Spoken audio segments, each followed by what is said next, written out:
Hello, everybody, and welcome to the latest version of the Service Provider Podcast. My name is Mike Mills, Business Director for Service Providers at Gamma, and I've got some real experts today. I'll let you guys introduce yourselves. So I'm Dave Williams. I'm Gamma's Group Commercial Director. Amy and I are responsible for Gamma's compliance in this area for our sins. So we're here to talk about Telecoms Security Act. Over to you, Amy. I'm Amy Lemberger. I'm Gamma's CISO. So, look, for those new to this or those listening in who are curious, this is a really big deal, right? The Telecoms Security Act. Can you provide us a kind of really high-level / noddy overview of what it is and why is it important? So what it is, it's a new set of powers that have come to Ofcom that allows them to effectively penalise us or fine us if we don't have the specific security controls in place that the law sets out. Okay. Do you add anything? I would say that it is, firstly, I'd say it's welcomed, to be honest, but in this perspective, security and the impact of poor security is a big problem, a big deal. And it's increasingly a big deal because of the more complex supply chain that we have today versus years ago.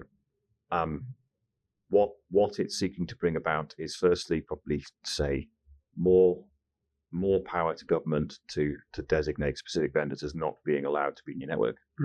It's called a designated vendor direction notice, I think. It is, yes. Good done. Excellent tip. So that basically means that you need to be careful what kit you run in your core network. So this is like the sort of Donald Trump Huawei scenario from a few years ago, right? Yeah, do not use the Huawei. Transpose it. Yeah. Okay. But it's power given to the Secretary of State that basically says from now it's out. And it is now, not next Right. week. Okay. And so it's right now. You should not have that kit in your network, Mr. Service Provider / carrier. Yeah. So the difference between what the UK has done and what the US has done is when the US banned Huawei, they effectively gave all the providers effectively a fund to rip it out and put something else in. In the UK, there's no government. Good to hear. Yeah. So nice to know that our hard-earned tax money is not going towards telecoms companies ripping out other people's kit. So I guess impact on the service provider community is if you've sourced kit which is in that notice, or indeed you haven't sort of satisfied yourself that it may not, in the future, if it were to be in another notice, the value of your business will be impacted by it. Any buyer is going to think, well, there's a piece of work now to rip that kit out as a sort of engineering exercise. So it's not just a sort of this feathers from security to business valuations, I think, in lots of this conversation. It's been really interesting, the group of us together that have been doing it, because there's been technologists, there's been legal, there's been commercial. Trying to get your heads together to actually put this in place has been really complicated. So we talked about the vendor security. Another good thing that it's done is it's basically required that networks look into what bits of the network can be accessed from the outside world. Right. So there needs to be a very clear logical separation between the core components of your network and your OSS and your BSS. And your OSS and your BSS are deliberately separate. Right. So the corporate estate needs to be separate again. Yes. So laptops. if you think about it, what it's trying to get to is a place where you've got sort of air gaps between the different bits that in theory a threat vertical or threat actor could sort of get into. So that's point number 2 probably. Point number 3 is it basically requires that, because I've said about the complex supply chain, you also have to be confident that your suppliers are compliant with the conditions, right? Because you're only as good as your weakest link in the chain. So it's not just you and your network, it's your onward supply chain. Indeed. So for a kind of network operator, it's making sure that everyone who, you might have a connection with a carrier A or carrier B, it's about making sure that down that supply chain, that level of rigor and security and governance is there. Yeah. Wow. And effectively, you've got to do what you can, right? Because you sort of knock on Microsoft's door and they sort of tell you to go away effectively, and you don't necessarily blame them. But obviously, you do what you can with your supply chain. So we've, and our procurement team have been going through our supply chain to make sure that they're compliant to a level, and we're satisfied effectively with our supply chains compliant and understanding correctly. And from memory, and guys, my knowledge on this is like this thin. Isn't there different levels based on spend? Could you just talk the audience through the kind of spend levels and the levels of rigor based on the spend level that goes up and down? Because I think that's sort of quite important. This is actually a common misconception, I think. So think about the law. The law applies to everybody, right? Amy mentioned about Ofcom's enforcement powers applying. Effectively, they're running the management of this with government, effectively.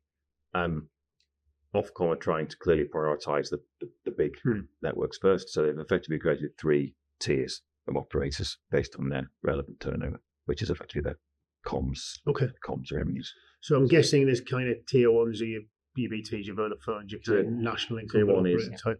I should know this, more than $1 billion turnover a year. It's a lot. Okay. Gamma is tier 2. Tier 2 is 200 to $1 billion.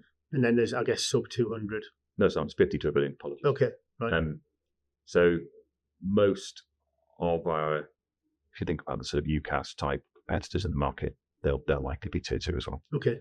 So we think most of our competitors are tier 2. We think a bunch of our service providers will be tier 2. We think the vast rump, other than the kind of national operators and the hyperscalers, are probably in tier 2, and then tier 3 is sub 50. Sub 50, yeah. Okay. And is it what are the differences in terms of requirement, timeline, complexity, etc.? Well, I guess the main difference is level of scrutiny, really. So the tier 1s, the timelines, I think, will last. Yeah, I was going to say we got a year extra in tier 2. Okay. Tier 2 got a year extra to put the controls in place. Right. And that flowed through to in 2025, 26, 27. Okay.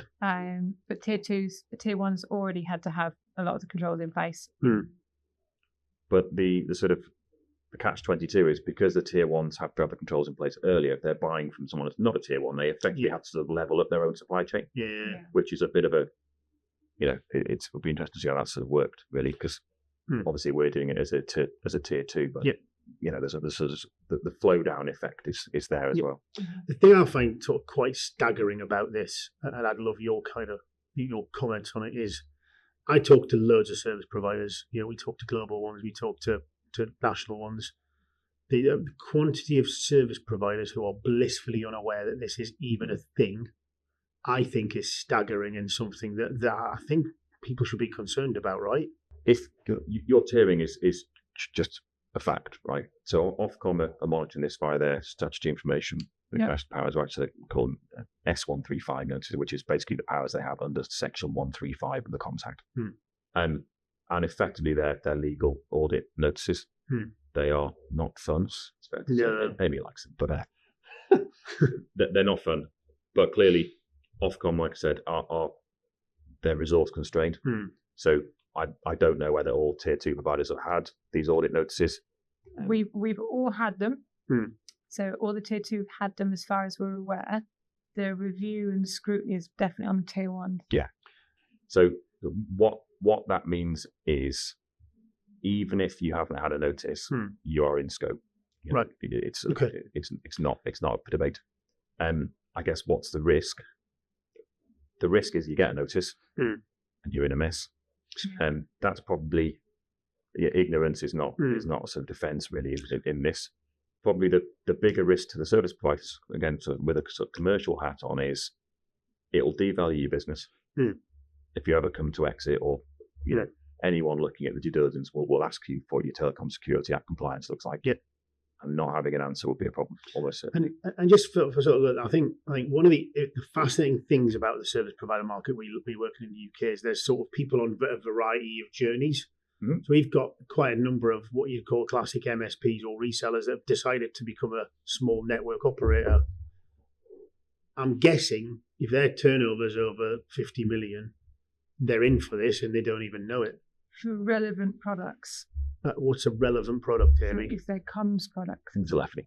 Telephony. So telephony, but does that include like UCAS, CCAS? Yeah, so anything. WLR, broadband? What you and I would call a PECS or PECS. Yeah. Okay. That's the definition. Okay, but even then, you revert that back to an MSP, you might have a load of services that he buys from someone like Gamma, right? And then he's got a couple of SPCs he's building his own platform. I'm guessing he's in scope. Well, people will know because they're doing their annual turnover returns to Ofcom anyway. So it's whatever you put in your Ofcom return is the number they'll have on their system. Okay.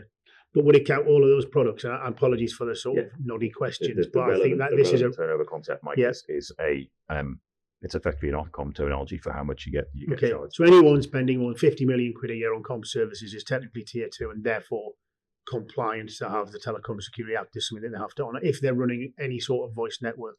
Anyone with revenues of more than 50 million. Wow. So, I mean, I think that's a really critical point because we work with loads of relatively small providers relatively small PEC N, PEC S type providers who have then ultimately decided to build a voice platform and become a provider, and they don't even know they're in scope. Mm-hmm. So I think, my counsel for people out there is, guys, you need to look at this because this is I think a pretty material thing you need to get on top of. Yeah, it's expensive. It's expensive. Oh, yeah, very expensive. Tens of millions. Is that time consuming. And complicated. That comes back to it's very hard to argue it's not the right thing, Yeah, absolutely. So, what are Gamma up to, guys? I mean, we've talked a lot about service providers. Where are we up to? What are we doing? How are we on track, etc.? We're doing well. We've been through a couple of audits now, haven't we? For our Section 135s. We've got quite an extensive program of work that covers. The scope of our products was the first thing we set out, and then we're going. Either portfolio-wide controls, so it's the same control for everything, or the product-specific ones. And then you just, it's going to sound quite basic. You do the control, you understand if it's there. If it's not there, you risk assess whether it should be there and how you want to put it in place. But that's the complexity because we have quite a broad portfolio.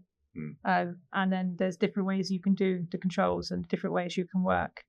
And that I suppose is one gap with it, isn't it? That it will tell you what to do and not how to do it. Right. So there is a lot of complexity when it comes to interpretation of what's actually expected of you as a provider. So it's not just being able to read the document and say, well, tick box, that's what we're going to do. You then need to interpret that and understand what you're going to actually have to do per product. Yeah, what I think we've done well, I would say this, is everything. Well, actually, that's a separate point. Actually, we had in our enterprise business, we had a public sector questionnaire response, and the question was, "Are you compliant with the Telecoms Security Act?" And I was like, "No, nobody is." I remember that actually. I remember having a conversation with you about that. Yeah, and it was like, but there's a general sort of misconception, I think, but within the large enterprise space, which is you have to be compliant with this thing. Actually, it's the compliance is the journey that everybody's on, and it's making sure that you're on that journey, which is important. Now, being on that journey for us has meant that we sort of end up talking the same language between the engineering, the product, and the risk teams. Yes, that's a sort of cultural thing, which has been really positive. You have a regular cadence of meetings. There's basic stuff really. It's sort of, you take an action to fix something, you fix it on a roadmap, that sort of stuff.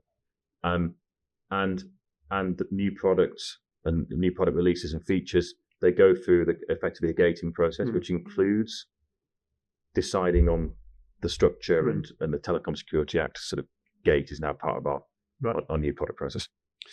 So last question before we wrap up, and I'll probably put this one to you, Dave, if you don't mind. If our service provider partners have got any questions or want to talk to anybody about it, what should they do? Speak to Amy. Well, to be honest, we'd be happy to talk to them. That's fine. I think, like I said, we are on a journey. We can share our experience. We're not out to sort of give regulatory advice. I think that's clearly the caveat that we always go with. But actually, it's a partnership and it is a shared experience. And of course, that's the thing. I mean, if people want to sort of talk to us as a supplier, because clearly we are in all of our service providers' supply chain.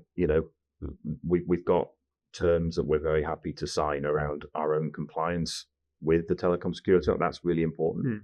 I would encourage anybody to do the same with other suppliers. I'm not trying to sort of trip anybody up, but it is important that the awareness of that supply chain is established and understood, and there will be gaps, there'll be known unknowns, but it's about knowing where those gaps are that's important. Anything from you, Amy? No, I think that's fair. Okay, well, look, guys, that was super insightful. I think it's an area I knew a little bit about. I feel like I know this much more than I did before we start. And look, for any service providers that have got any questions or would like to talk to us, then you can get in touch with me, you can get in touch with Dave, you can get in touch with Amy.